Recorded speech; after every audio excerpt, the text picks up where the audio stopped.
Hello વિદ્યાર્થી મિત્રો, હું ફરી મારી ચેનલમાં તમારું હાર્દિક સ્વાગત કરું છું.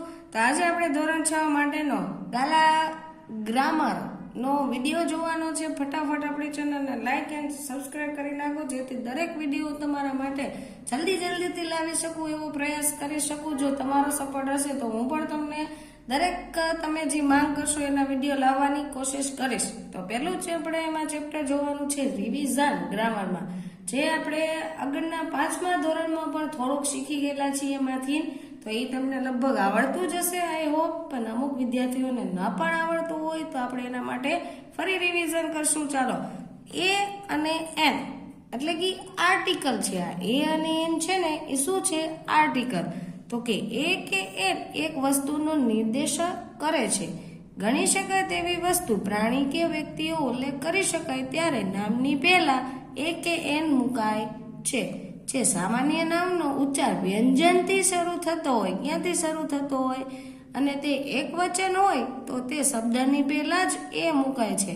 એટલે કે ધારો કે વ્યંજન આવતા હોય, આપણે અંગ્રેજીના સ્વર કયા કયા છે તો કે તમને અહીં આપેલા છે એ, ઈ, આઈ, ઓ, યુ. એને બાદ કરતા જે ABCD ના આલ્ફાબેટ વધે છે બીજીના, તે બધા વ્યંજન કહેવાય. શું કહેવાય? વ્યંજન. આ વસ્તુ યાદ રાખો. જેની આગળ આપણે શું મૂકવાનો છે? એ. જો અહીંયા બુકમાં બી છે, તમારે પહેલો જ અક્ષર જોવાનો છે. બી શેમાં આવે? વ્યંજનમાં કે સ્વરમાં? તો આગળ તમારે શું મૂકવાનું? એ. પછી સી પણ શેમાં આવશે? વ્યંજનમાં. તો એમાં પણ એ મૂકશું. પછી બી છે તો એમાં પણ એ. અહીંયા ટી છે તો એની પણ આગળ એ આવશે. જે સામાન્ય નામનો ઉચ્ચાર સ્વરથી થતો હોય, એટલે કે જો તમને એક્ઝામ્પલ અહીંયા આપેલું છે એપલ, તો એપલમાં પહેલો અક્ષર શું આવ્યો? એ. તો એ સ્વરમાં આવે તો સ્વરની આગળ શું લાગે? એન લાગે. તો આપણે અહીંયા એન મૂકો. એલિફન્ટમાં ઈ આવ્યો તો એની આગળ શું લાગશે? એન. આઈ પણ સ્વરમાં આવે તો એની આગળ પણ એન. પછી ઓ પણ સ્વરમાં આવે એટલે એન. એટલે આના ઉપરથી એવું સાબિત થાય, જો સ્વર હોય તો આપણે એન લગાવવાનું છે અને વ્યંજન હોય તો એ. ચાલો, નીચે તમને આપેલું છે ધીસ એન્ડ ધેટ વડે. તો કે ધીસ એટલે આ નજીકની વસ્તુ કે વ્યક્તિ કે વસ્તુ માટે, અને ધેટ એટલે પેલું દૂરની વ્યક્તિ કે વસ્તુ માટે. નીચે તમને એનું આપેલું છે ધીસ પ્લસ અથવા ધેટ પ્લસ ઇઝ પ્લસ નામ. એટલે કે આ રીતના તમારે વાક્ય બનાવવાનું રહેશે. This is an apple. Article તો આપણે ઉપર વાત જ કરી, જે વસ્તુ, પ્રાણી એવું બધું ગણી શકાતો હોય તેની આગળ આપણે આર્ટિકલ લગાવવા ફરજિયાત છે. ધેટ ઇઝ અ મેંગો, એવી રીતના.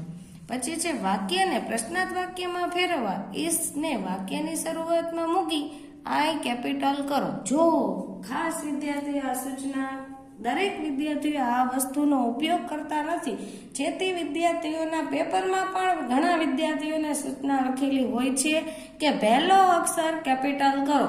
તો આ ખાસ વસ્તુનું તમારે ધ્યાન રાખવું કે પહેલો અક્ષર હંમેશા કેવો હોવો જોઈએ? કેપિટલ. તો અહીંયા પણ એ જ કીધું, જો આપણે ઇસને વાક્યની શરૂઆતમાં મૂકીએ તો આપણે આઈ કેવો કરી નાખવાનો છે?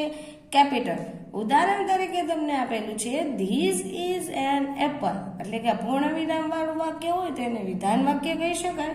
હવે આપણે ફેરવવાનું છે પ્રશ્નાર્થ વાક્ય.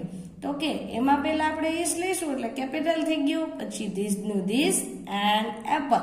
પ્રશ્નાર્થ વાક્ય હોય ને છોકરાઓ, તો પાછળ ફરજિયાત તમારે પ્રશ્નાર્થ વાક્ય કરવું પડે, નકર તમારો અડધો માર્ક ટીચર કાપી નાખે.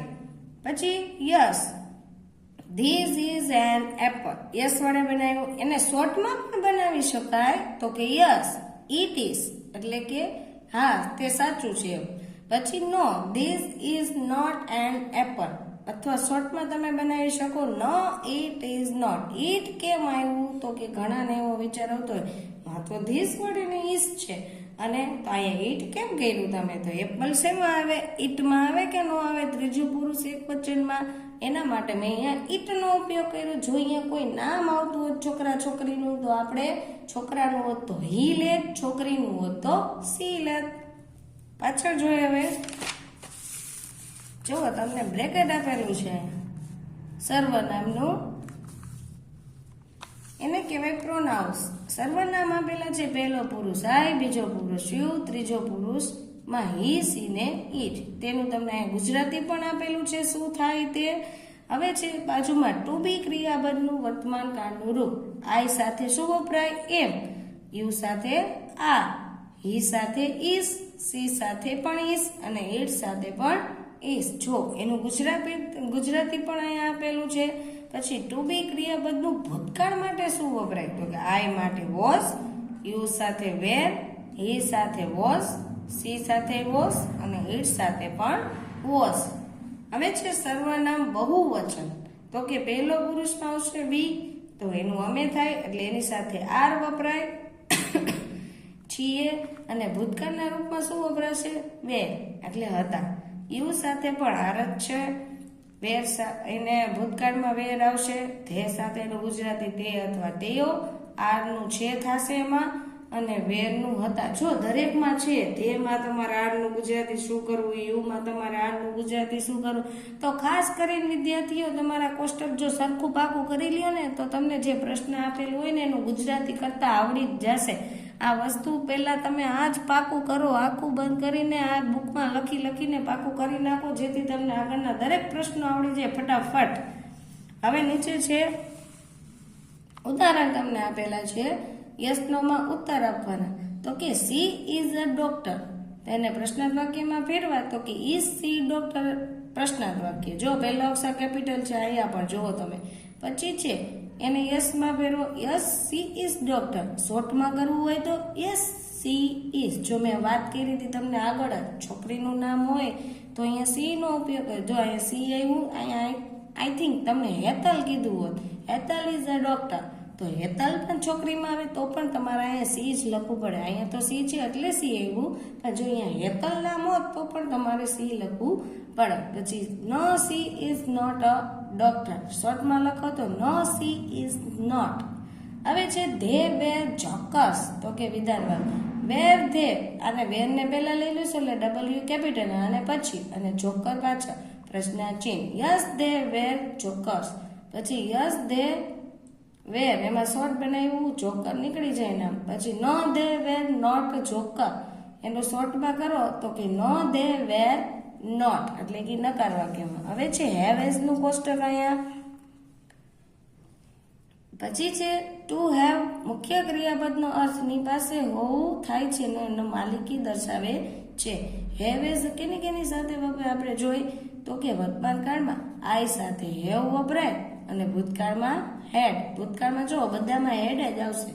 હવે આપણે એ જ શીખવાનું છે તો કે આઈ હેવ ને એસ કેના સાથે? આઈ સાથે હેવ, યુ સાથે પણ હેવ, હી સાથે સી, સી સાથે હેઝ, પછી ઇટ સાથે પણ હેઝ. એટલે કે એનું મિનિંગ એવું થયું, પહેલો અને બીજા પુરુષમાં હેવ આવશે અને ત્રીજા પુરુષમાં હેઝ આવશે. હવે છે સર્વનામ બહુવચનમાં. તો જો બધામાં જ હેવ છે, કેમ કે બધા રહ્યા ને વી યુ ધે, બહુવચન કહેવાય એના માટે હેવ વપરાય, એક વચન માટે હેઝ વપરાશે. ખાસ કરીને યાદ રાખવાનું ભૂતકાળના રૂપમાં હેડ આવે છે. એ જ રીતે તમને અહીંયા વાક્ય આપેલું છે. પાછા મેં આગળ એક્ઝામ્પલ તરીકે સમજાવ્યા હતા. હેવ ઓલા સી ઇઝ માં ને એમાં એમ ઇઝ આર વાળામાં તો આપણે હેવ હેઝ નું જોઈ તો કે હી હેઝ અ કાર. તો કે હેઝ પહેલા લઈ લ્યો, હેઝ માં એચ કેપિટલ કરો, હી અ કાર.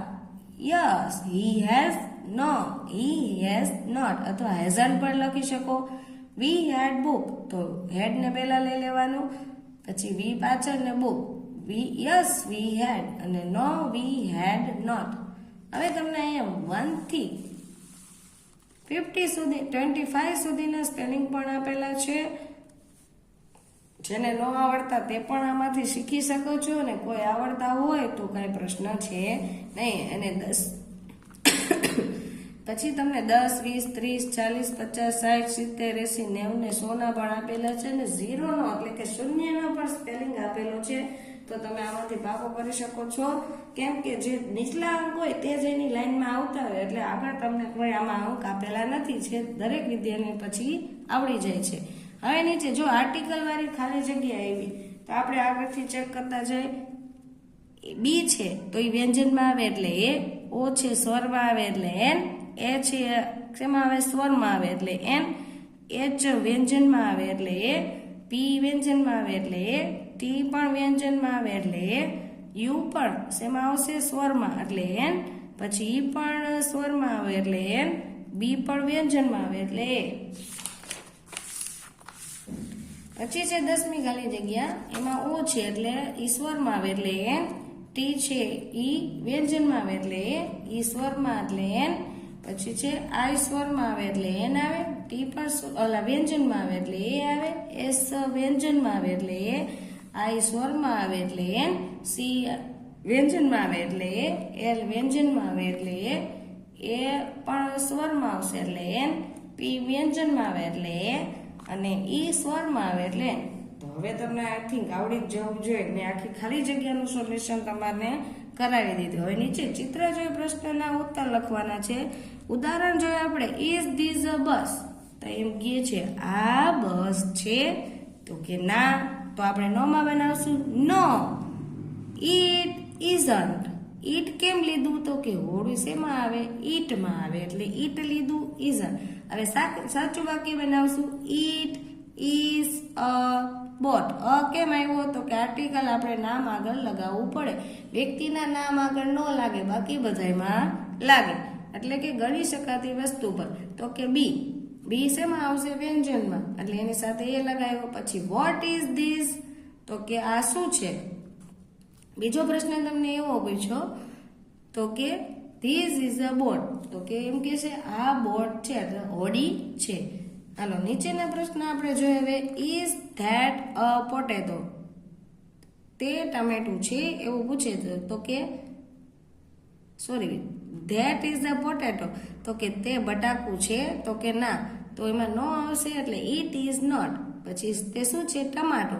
તો ઇટ ઇઝ અ ટમાટો. આના માટે તમને સ્પેલિંગ આવડવા જરૂરી છે. પછી પૂછ્યું વોટ ઇઝ ધીસ? આ શું છે? તો કે ધીસ ઇઝ અ બનાના, એટલે બનાના એટલે કેળું. પછી છે this is this a pen? તો કે આ પેન છે? તો કે નો, કેમ કે પેન્સિલ છે? તો કે નો, ઇટ ઇઝ નોટ.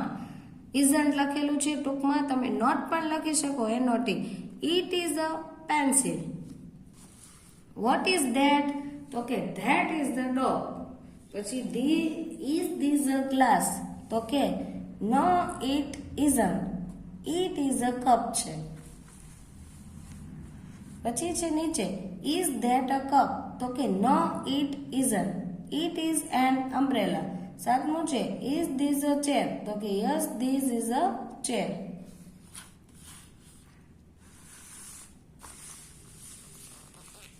હવે આઠમું છે અહીંયા, ઇઝ ધેટ અ કાવ? તો કે ના, એ તો હાથી છે. તો કે no, it isn't. It is an elephant. નવમું છે ઇઝ ધીસ અ ટ્રેન? તો કે yes, this is a train.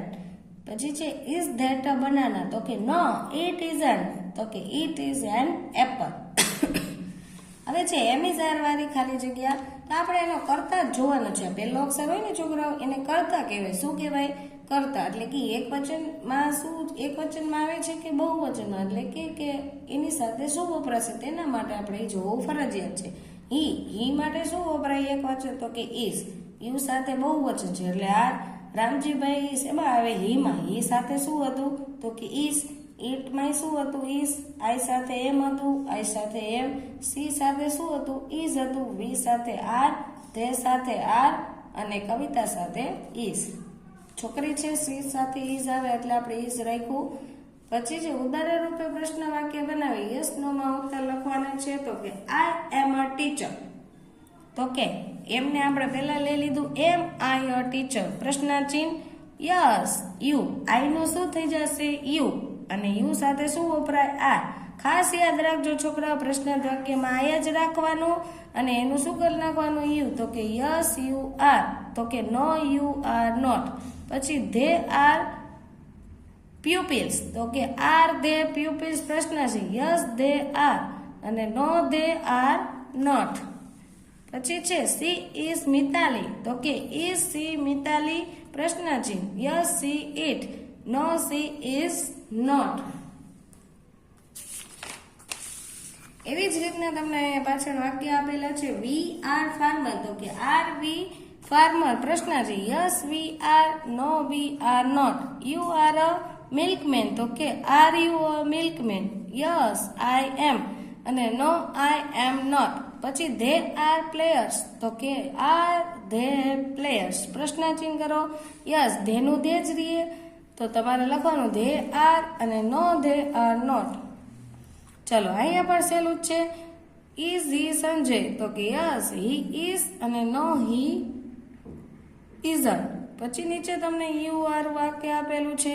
You are policeman, તો કે આર ધે પોલીસમેન, પ્રશ્નાચિહ્ન. યુ નું શું થઈ જાય છે? વી. યાદ રાખવાનું, આઈ નું યુ થઈ જાય, પછી યુ નું વી માં તો વી જ રહેશે. ઓકે વિદ્યાર્થીઓ, ચલો નીચે ઇટ ઇઝ એન અમ્બ્રેલા આપેલું છે, તો ઇઝ ને પહેલા લઈ લેશું, ઇટ પછી. ઇઝ ઇટ એન અમ્બ્રેલા, પ્રશ્ન. યસ ઇટ ઇઝ અને no it is not. You are a doctor, તો કે આર યુ અ ડોક્ટર. એ પૂછે છે વ્યક્તિને, તો ઓલો સામેથી જવાબ આપે કે હા હું ડોક્ટર છું. હું એટલે આઈ થાય કે નહોતું, એટલે આમાં આઈ થયું. જો યાદ રાખજો આ ખાસ કરીને. યસ આઈ એમ અને no I am not. Ready? જે પ્રમાણે ઉચ્ચાર આવતો હોય એ તમારે લખવાનું રહેશે. ચલો હેવેસ વાળી ખાલી જગ્યા જે આપણે હમણાં આગળ કોષ્ટક જોયું હતું જ, તો તે રીતે જ છે. તે એટલે બહુવચન એટલે આઈ, એટલે સોરી હેવ આવે. આઈ પણમાં હેવ આવશે. સી એટલે એક વચન, હેઝ. વી બહુવચન એટલે હેવ. યુ બહુવચન એટલે હેવ. આનંદ એટલે છોકરામાં આવે એટલે એમાં એક વચનમાં હેઝ આવે. જો જીગર અને અમર કોઈ પણ બે નામ આવે ને એટલે એક કરતા વધુ વ્યક્તિ હોય તો શું થઈ જાય? બહુવચન થઈ જાય. એટલે આપણે હેવ લેશું. ધ બોયઝ ખાલી જગ્યા બેટ્સ, તો બોયઝ કીધા. જો એટલે બહુવચનમાં આવે, ઘણા બધા છોકરાઓની વાત કરે એટલે હેવ. પછી ધે સાથે બહુવચન એટલે હેવ. ચાલો નીચે તમને સંખ્યાના સ્પેલિંગ લખવાના છે, તો ખાસ કરીને તમને 1 થી 100 ના સ્પેલિંગ આવડવા જરૂરી છે છોકરાઓ. તો આ વિડીયોને આપણે અહીંયા વિરામ આપશું. ફર્સ્ટ ચેપ્ટર આપણું અહીંયા પૂરું થાય છે રિવિઝનનું. તો આઈ હોપ તમને મસ્ત મજા આવી હશે મારા વિડીયોમાં ભણવાની. તો ફટાફટ મારી ચેનલને સબસ્ક્રાઇબ, લાઇક એન્ડ શેર તો ખાસ કરીને કરવાનું ભૂલતા નહીં, જેથી દરેક વિદ્યાર્થીઓને આ વિડીયો મળતો રહે અને એ પણ શીખે એના માટે.